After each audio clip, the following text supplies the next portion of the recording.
If you watch my channel, you know I review all sorts of smartphones from the high end to the mid-range to the low end. And I'm always in the constant lookout for the perfect budget level smartphone that can give me flagship specs. Up next is the offering from Vernee. It's the Mix 2 and it has that 18:9 aspect ratio that seems to be the craze right now. It's got a 6-inch display, some decent specs, and a dual camera setup. But I wanted to see if it was really worth the $150 that it costs right now. Hey everybody, it's Andrew from AMDtech, and this is my unboxing and review of the Vernee Mix 2. Let's find out if it's worth your money.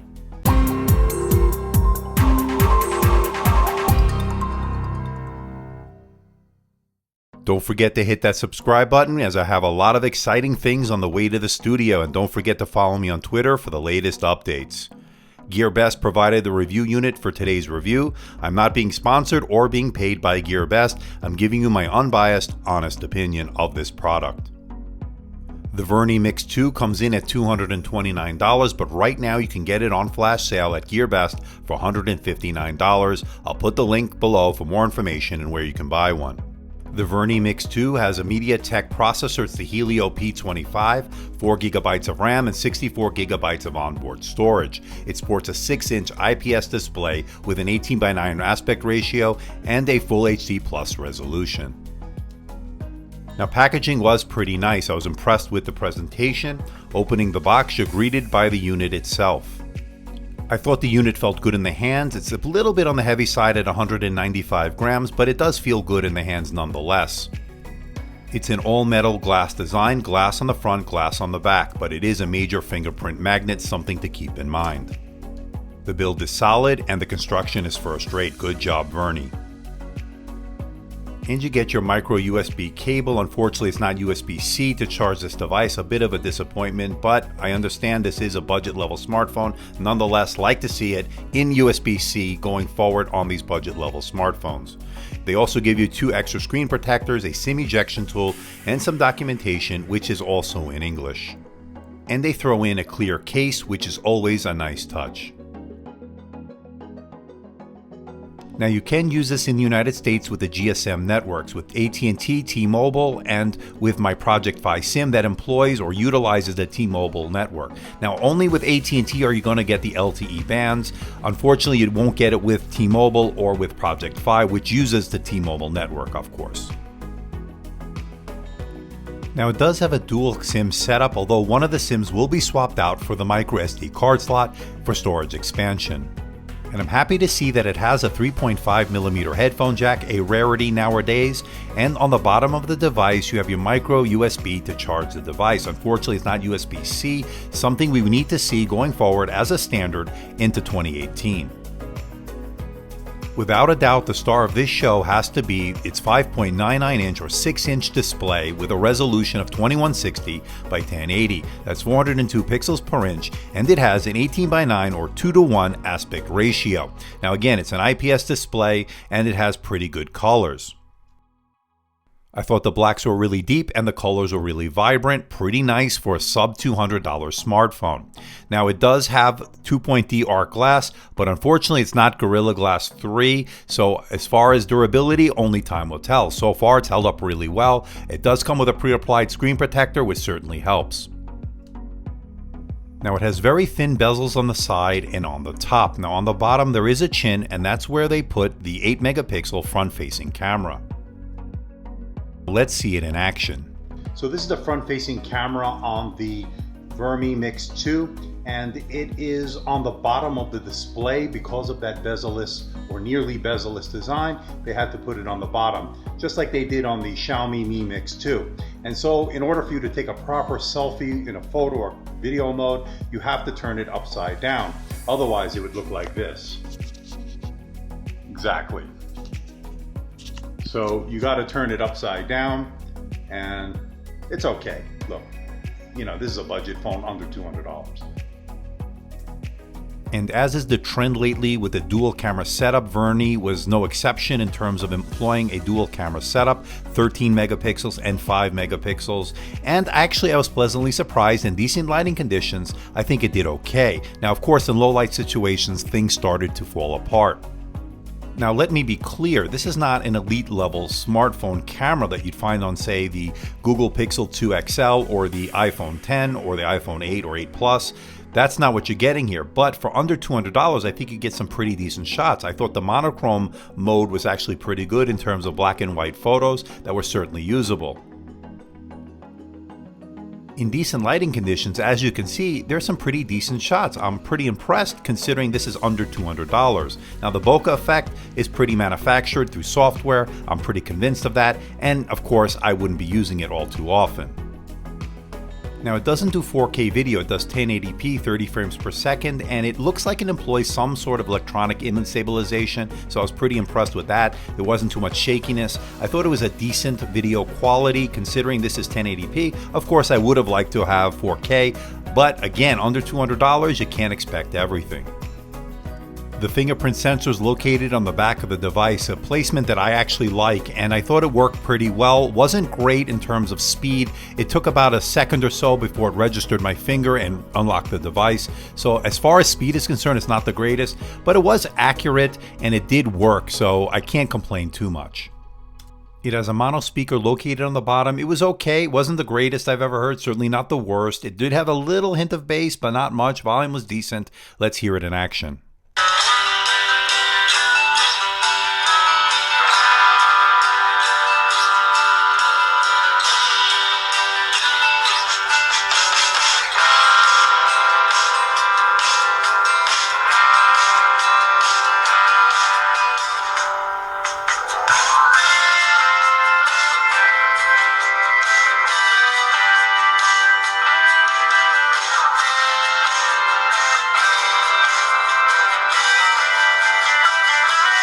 The Vernee Mix 2 has a 4200 mAh battery, and it went 2 days between charges, and that's not babying the device, that's working the device as I normally do with my smartphones.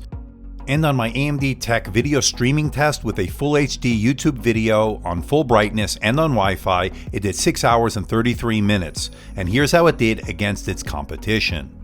It did better than the Xiaomi Mi Mix 2 and the Xiaomi Mi A1, but only slightly. But it didn't do quite as well as the UmiDigi S2 Pro or the Blackview BV8000 Pro.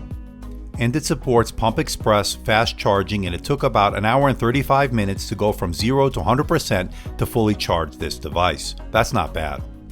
And as far as performance is concerned, I thought the Helio P25 did okay. It certainly performed as a mid-level smartphone, so you can do some gaming, you can do some productivity with this device, so I wouldn't hesitate as far as that is concerned, you can do it.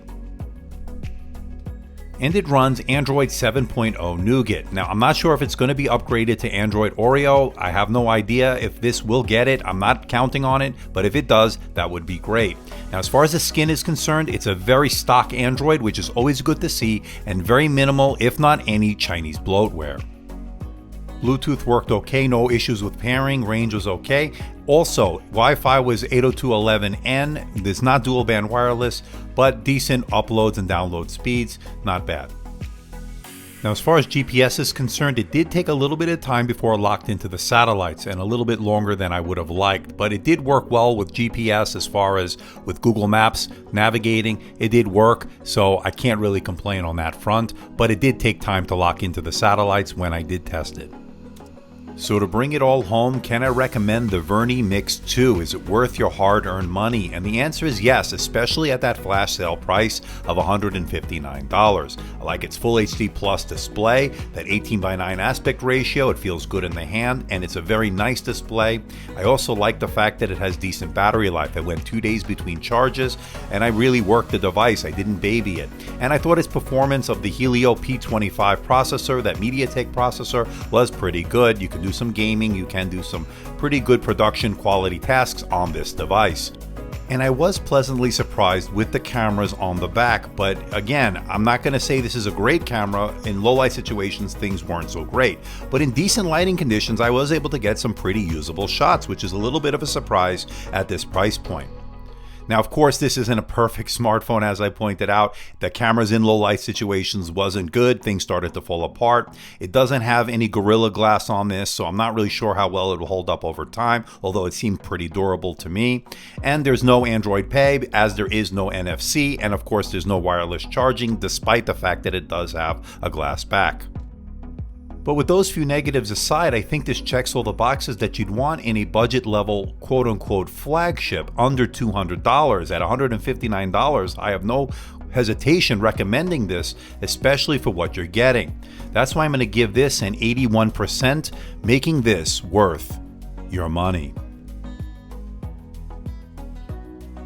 So what do you think about the Vernee Mix 2?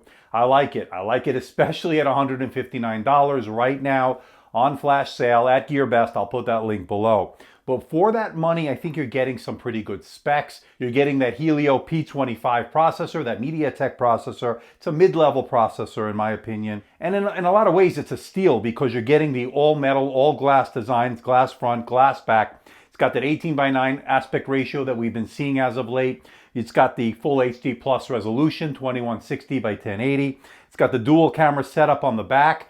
And it actually is not so gimmicky this time around like I saw on the Yumi Digi S2 Pro. This actually looks like it might work. I like its monochrome prints that it can do with the black and white photos, and I really thought they were pretty good. In good lighting conditions, I think this dual camera setup actually can work. Low light situations is a different story. Like we've seen with these other budget smartphones from China, things start to fall apart in low light situations. And speaking of battery, I'm going 2 days between charges, which is pretty good. As you saw from the battery test that I did perform, it was actually okay. It's a 4200 milliamp hour battery. I don't have too many complaints on that front, especially at this price point. Negatives of this device, it doesn't have any wireless charging despite having the glass back. So that's something I think they may have missed out on. It doesn't have USB-C. It uses micro USB to charge this device, a dated standard in my opinion. Going forward, here in 2018 and moving forward, we should be using USB-C on these devices, not the dated micro USB. So that's a negative in that regard. Sound is okay. I didn't think it was anything special. I didn't think it was anything terrible either. At the mono speaker on the bottom, I thought was okay. So that you're okay in terms of sound. And the 3.5 millimeter headphone jack, I am glad to see it. Something we don't see every day anymore on these smartphones, especially at these budget level prices. You get it here. Great. It worked well with my wired headphones. No interference, no distortion of any sort. I think it worked pretty well. But I'm curious to know what you think about the Vernee Mix 2. Do you think it's a worthwhile investment? At only $159, I dare to say it might even be like a burner phone in a sense. But as far as everyday use, I didn't see any problems, although I did see the GPS took a little bit of time to lock in on the satellites, more so than usual, but it did lock in and it worked perfectly as far as navigating with Google Maps and other navigation maps as well. Again, I want to know what you think about the Vernee Mix 2. What do you think of its price? What do you think of its performance? Is this something you're interested in? I am curious to know. So please hit the like button, please subscribe, please share this video. Don't forget to leave a comment in that comment section below. Let me know how I'm doing. Let me know if there's a device or something out there you think I should review. I'll do my best to try to make that happen. Don't forget to check us out on Facebook, on Twitter, Instagram, and of course our website, AMDtechreviews.com. So until next time, this is Andrew from AMDtech. See ya.